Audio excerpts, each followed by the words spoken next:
Welcome to the Seven Figure Leaders podcast. This podcast was created to celebrate the success stories of seven-figure business owners, giving them a platform to share their insights and lessons learned in order to inspire other business owners. As well as that, it's an opportunity to build new connections. So if you're a seven-figure business owner or someone who works with seven-figure business owners and you're looking for introductions to potential stakeholders, strategic partners and clients, I'd love to hear from you or have you on as a guest and see if I can help make those connections for you. Just go to synergycfosolutions.co. That's synergycfosolutions.co and click podcast. And there you'll find the link to apply.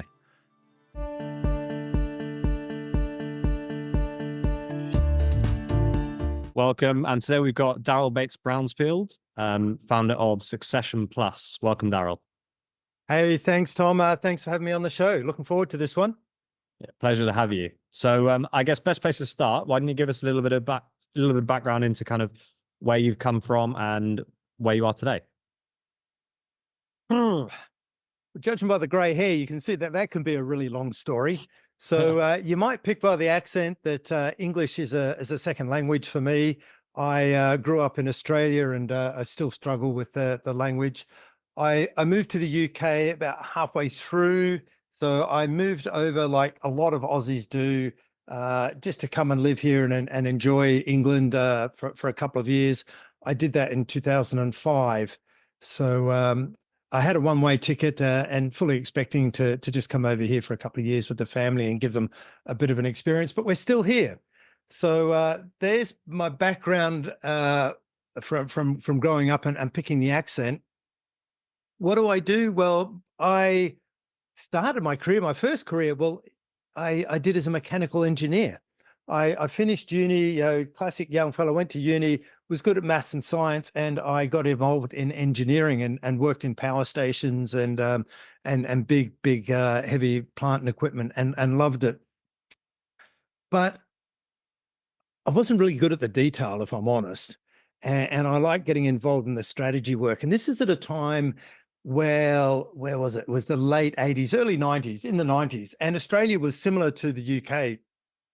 And we were privatizing all of our public assets and infrastructure there.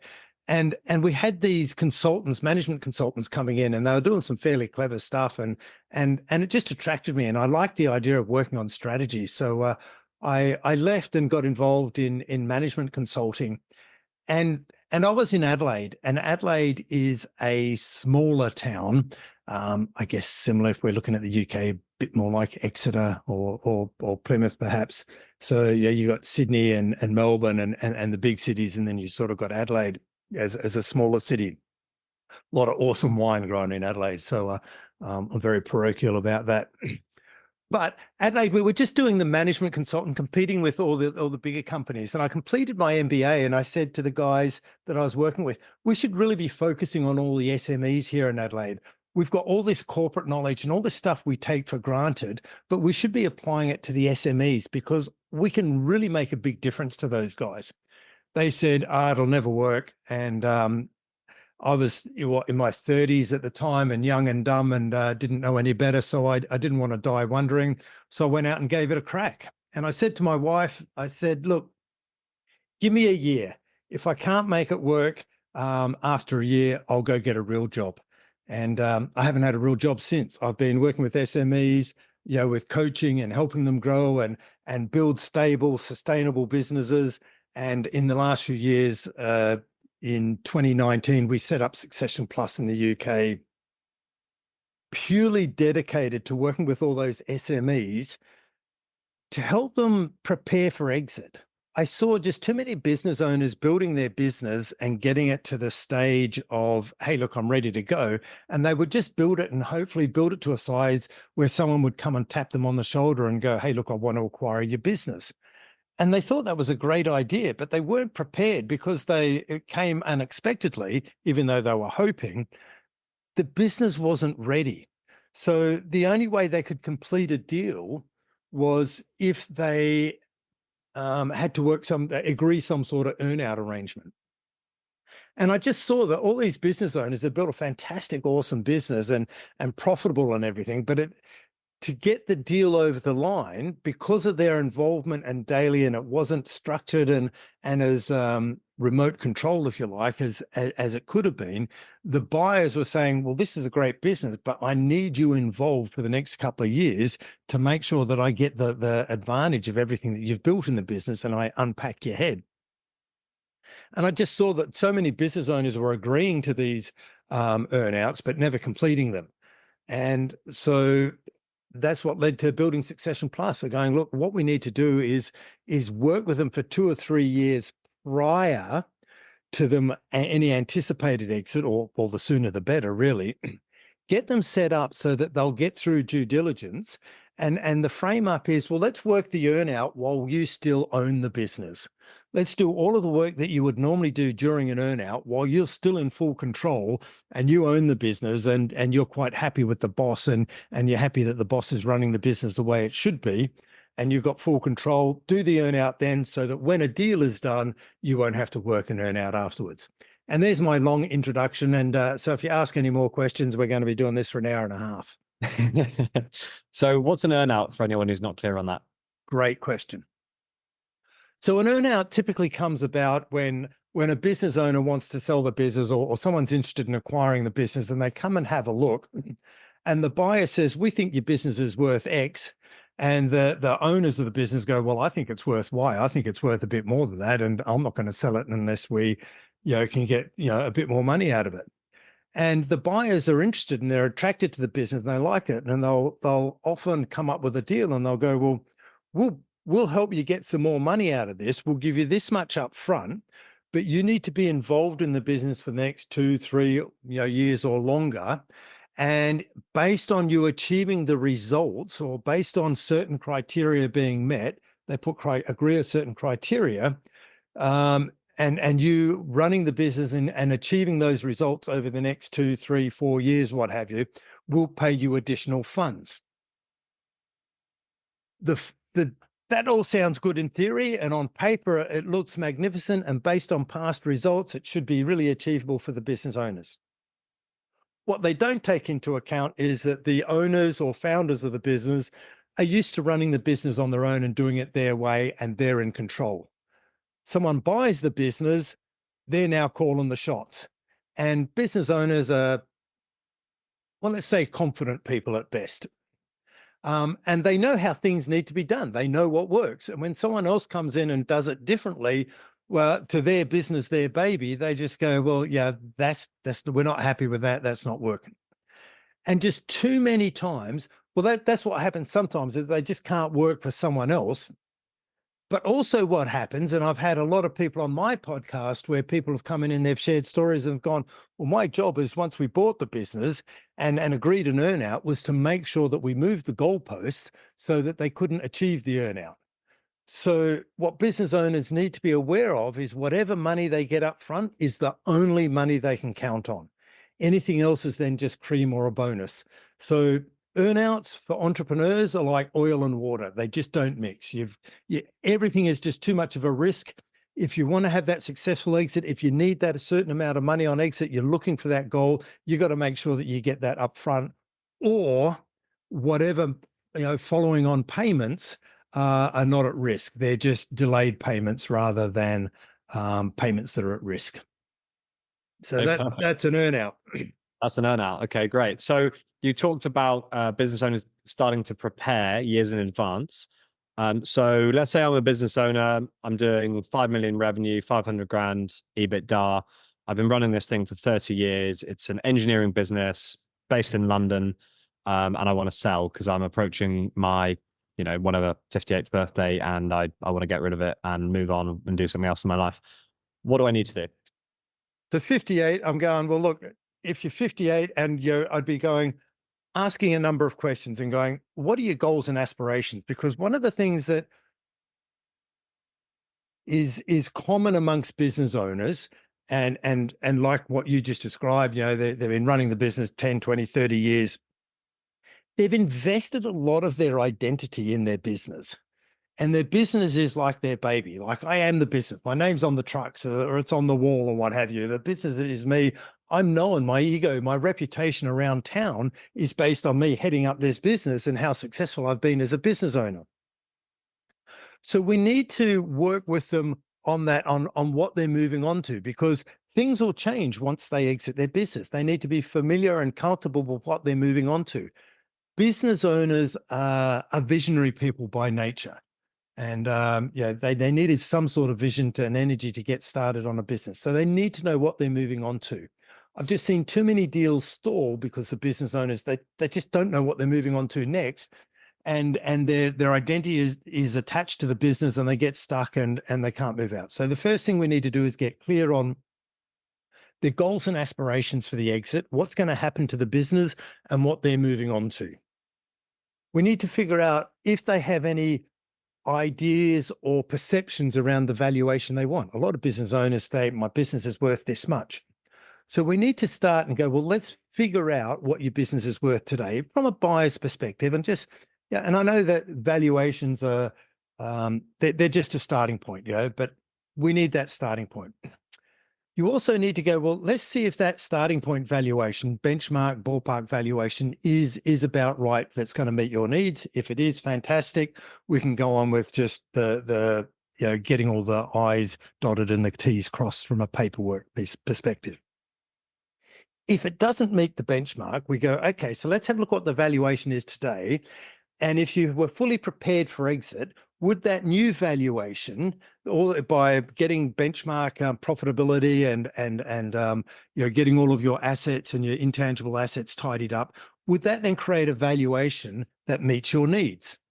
And if it does, fantastic. Let's start working on that. If it doesn't, let's see what we need to do. What do you have to do to get the valuation you want, or do we need to readjust expectations and do some planning? So if we know what you're looking for, then we can start to put the wheels in motion. And so realistically, it's going to take 2, 3, 5 years, depending on where they are and how big that gap is, to plan and prepare for exit.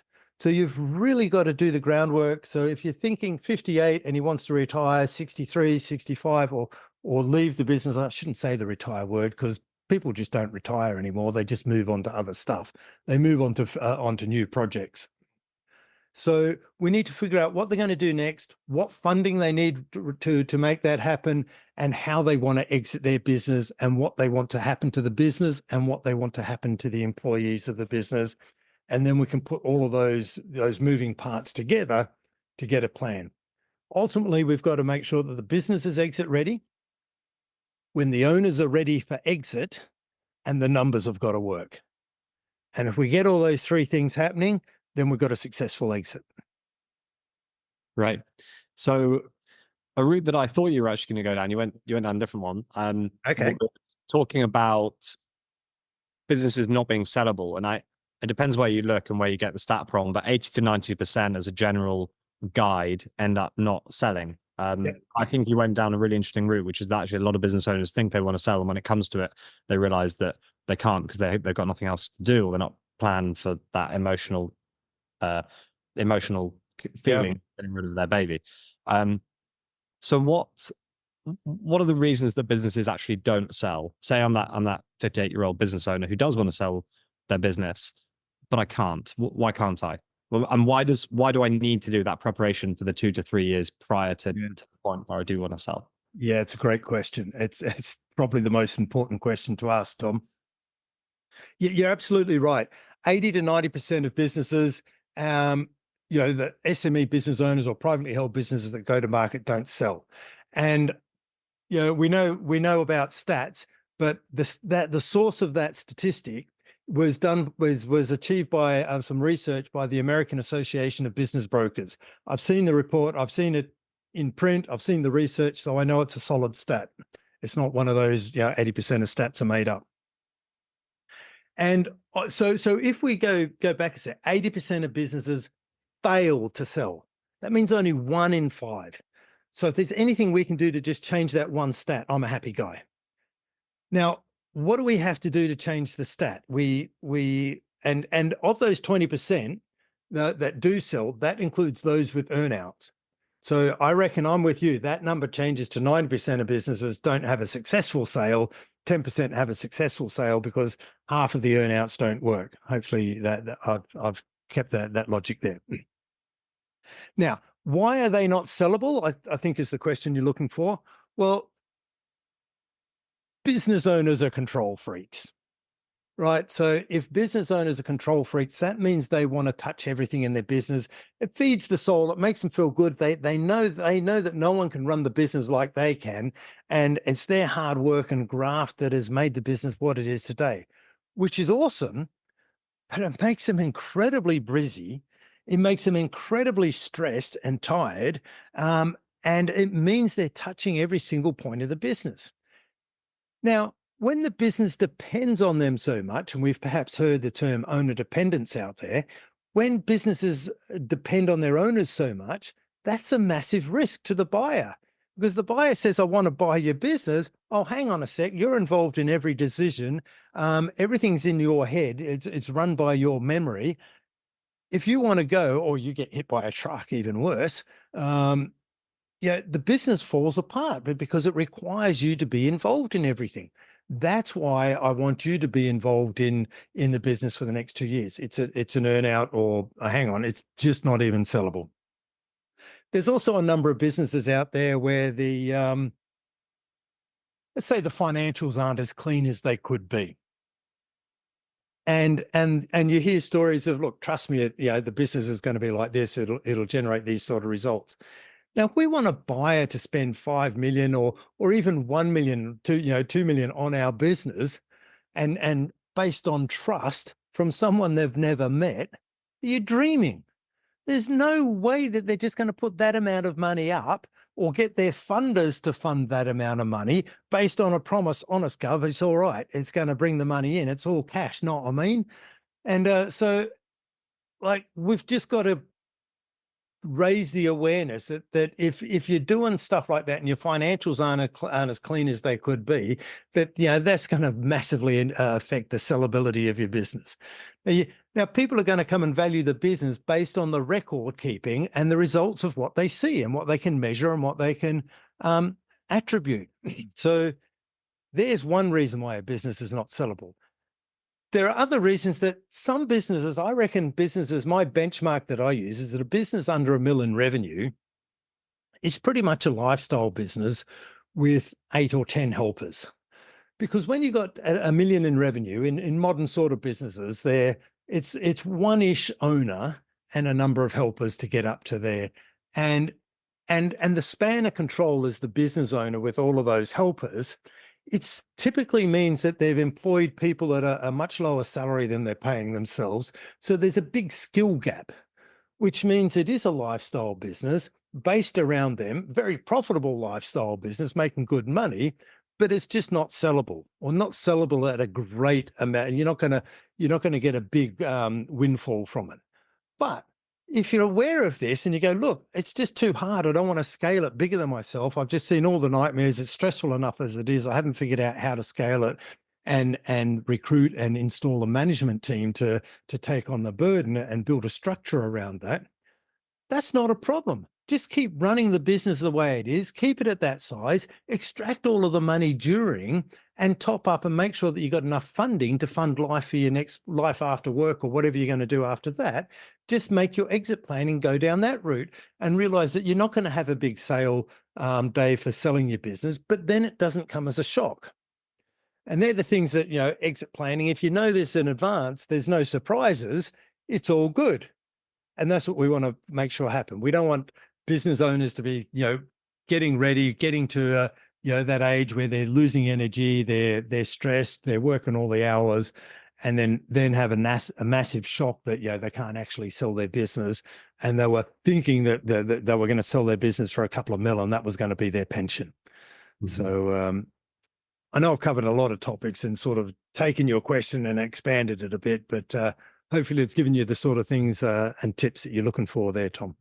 Certainly has. Yeah, it's all good stuff. So just to check that we're on the same page and that anyone listening's on the same page. So what your team does at Succession Plus is you recommend 2 to 3, ideally longer years prior to an anticipated sale. Yep. You will start working with the business owner and essentially make their business sellable. And that means making sure the business is going to get to the valuation that they need to fund part of their life. That means reducing the dependence on the owner, tidying up the financials, doing essentially whatever needs to be done to actually bridge that gap if there's a gap to be bridged. And if the business does look like it can't be sold, then fixing whatever needs to be fixed. Is that Yeah, right? that's it. And the subtlety in that, Tom, is that, yeah, we make sure that, yeah, as you said, the business is sellable. First thing is we've got to make sure that they've got something to sell and that it can be sold. A lot of business owners will come to us and go, look, I want to sell next year. And I go, that's great. Good luck. And then it's straight to a broker. And brokers will be promising we can maximize the value of your business. Well, they can maximize with the resources you've got. You're not really maximizing the value of the business. You're doing the best with what you've got. They'll tidy up their financials and make everything look pretty. And it's like if you've got a used car, you'll just take it out, you'll wash it and vacuum it and see what and sell it at night and see what you can get for it. If you're a business owner and you've been running your business 10, 20 years anyway, you've got time up your sleeve to think about it. What you want to do is go, well, there are two ways I can maximize the value of my business. Firstly, it's the profit side, the revenue. I can tidy up my financials. I can make sure I'm not overpaying for expenses and what have you, and that I'm getting good efficiency out of my application of resources. They're the things that someone like yourself would look at, the financials. And we don't do the financials. We're not financial people. We work with people like yourselves to look after, make sure that all the financials are forward-looking and as good as they can be and as efficient, the business is run as efficiently as possible.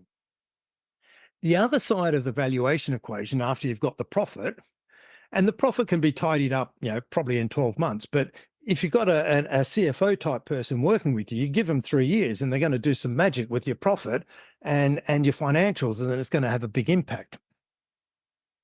The other side to the equation is the valuation formula is a combination of your profit number, and there's a multiple of that profit number. Now, that multiple is a representation of risk.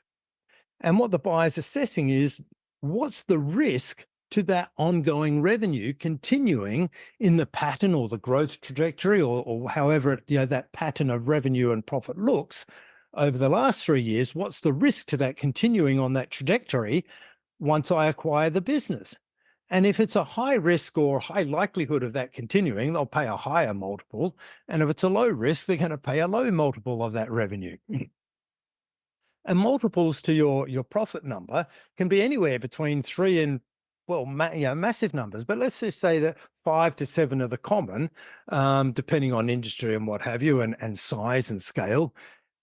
But it can go up into double digits if you've got a really attractive business that's got a good scale and low risk, and you've really tweaked your intangible assets.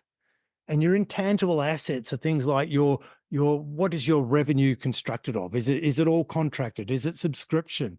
What is your revenue? Or are you having to do lots of repeat sales? Are your clients sticky? Are your customers and staff sticky and loyal? And are they process oriented? Does everyone know what they're doing? Do you have any IP? And do people come to your business because of your proven process and IP solution, or are they coming to your business because Tom works there and I've known Tom for a long time and I've worked with Tom before? Do you have a marketing machine? Do you have multiple channels to market? And there are all these things that build up your intangible asset register, if you like, which will just continually boost the valuation of your business. So they're all the things that you can work on for 2 or 3 years. And let's face it, for business owners, when they start working on these things, it takes them out of the daily grind of the business that's sucking them back in and devaluing their business. And they get re-energized when they work on this stuff. So what will happen, Tom, is a lot of times business owners will start working with this and go, I want to get out in 2 or 3 years' time. And then they'll start working on this type of intangible asset building. And they go, this is a lot more fun than what I've been doing the last few years. I might just hang around a bit longer. So there's added benefit in thinking about your exit planning, years in advance of any anticipated exit, because it's a lot more fun. It'll get you out of that daily grind that's sucking you into the business. One of my clients once said, I'll just sort of wrap up the point, is he said, so I get it now. The more I work in my business, the less it's worth. And I thought that was a brilliant way of framing it up. Yeah, that's a good explanation. Yeah. So again, using the example of that engineering business that says doing 500K in adjusted profits, the normal multiple for that type of business, let's say it's 5. So that business would be worth 2.5 million. But what you're saying is, let's say 80% of their 80% of the revenue comes from one client. The business is fully dependent on the owner. The owner's wearing lots of hats, and all those other examples you just mentioned. That multiple could come down to, let's say, 2. So then the business is only worth 1 million. On the other hand, if it's fully diversified, lots of clients, each client makes up 1% of revenue, the business owner doesn't do anything. They're at their villa in Spain most of the time, and they just join a 1 hour call a month to check in on the team. That and the finances are all tidy and painting a clear picture of what's happening in the business. That multiple could actually go up a bit, so it could be worth more like 3 or 4. Yeah, well, that multiple could go up, and then if all of the clients or all the revenue is on long-term, repeatable, renewable contracts, that is locked in, if the staff are following systems and processes and they're all trained on those processes and it's repeatable, it's just automatic and remote control. If clients are coming to the engineering business because this engineering business provides a solution that is valued and they have a proprietary solution, if they have a great brand and reputation in the marketplace and the brand is known rather than the people are known, these are all the things that'll take that valuation up above 5 and 7, and I've seen teens even, for the right business. Now, there's a bit of luck and a bit of timing involved, which you can't control, but but you can control and create a whole lot of your own luck by putting these foundations that you're talking, getting the finances under control and culture, and leadership and management team structure. And as you say, having the owner operating in a chairman style role and effectively running the business by remote control. Perfect. Yeah, I think you've explained that well. And so just changing the topic slightly. So obviously this podcast is all about building connections and collaborating. So who in this audience would you like a connection to? Obviously people looking to sell or considering selling would be the ideal one, but who else might be able to help you with your business? Yeah, look, we can work directly with clients pretty much as that profile that you described. But we have a process, we have a proven process that we talk about that covers the 21 steps or the 21 topics that you need to address when preparing your business to be exit ready and maximizing the value. Now, we don't do all that work ourselves. We need good financial planners, wealth managers to work with that.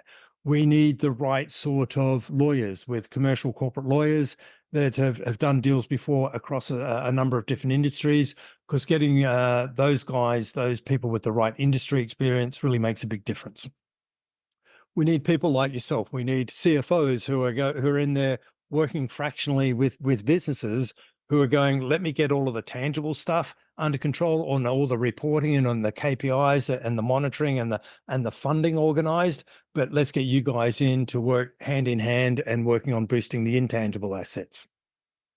And then we need an M&A team. We need the right M&A team to find the clients, the buyers, the acquirers, funders, PEs, those sort of people we work with to just pull it all together at the end of the day. So it's project management, and it's getting the right team of advisors. Most business owners that we work with are only going to do this once. So it's really important that they get it right. Yeah. Perfect. All right, Darryl. Well, for anyone listening, there's going to be a link to Darryl's LinkedIn and website in the show notes somewhere. But Darryl, thank you very much for coming on. You've shared a lot of very valuable things today, and I think that anyone listening, whether or not they're at that stage of considering selling their business, is going to be able to get a lot from it. So thank you. Thanks, Tom. Hey, I'm wondering, just as a wrap up, one thing to be able to make available to your listeners, we talked about making the business sellable. We have a tool. It's a free tool. It's a scorecard assessment that business owners can take, and they can find out if their business is sellable. It'll give them a score, and it'll assess them against how ready they are for exit, how exit ready the business is, and an assessment of the numbers and the governance and the compliance issues that need to add up to make that third area. So it's a free tool. It'll take less than 4 minutes. Maybe it's worth putting a link to that in there as well if they want to learn more and get started. Perfect. We'll put a link to that in. Excellent. Thanks for having me, Tom. I've really enjoyed sharing with you. Cheers, Darryl. Likewise.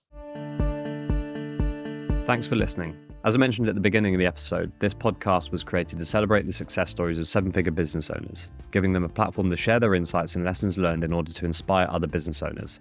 As well as that, it's an opportunity to build new connections. So if you're a seven-figure business owner or someone who works with seven-figure business owners and you're looking for introductions to potential stakeholders, strategic partners and clients, I'd love to hear from you or have you on as a guest and see if I can help make those connections for you. Just go to synergycfosolutions.co. That's synergycfosolutions.co and click podcast. On that page, you'll find the link to apply.